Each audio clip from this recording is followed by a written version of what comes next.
मी निरंजन जाधव कट्टर हिंदू ग्रुपचा आपल्या अध्यक्ष.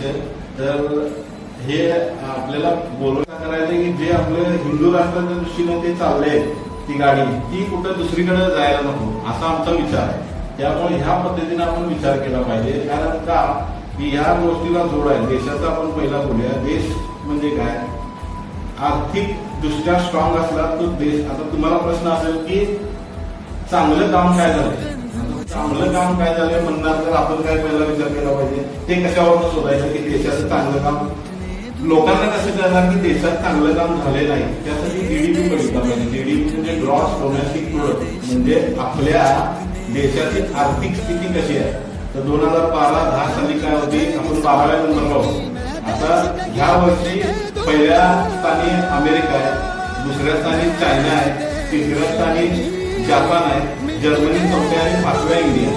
5व्या स्थानावर युके होतं. तिथं आपण क्रॉस करून यावर्षी पुढे आलेलं आहे. म्हणजे आपण प्रगतशील झालो.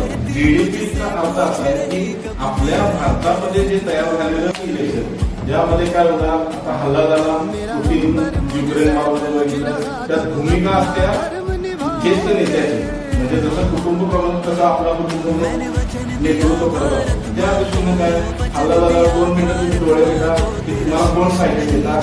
त्या हल्ला झाला त्या क्षणी कोण पाहिजे तुम्हाला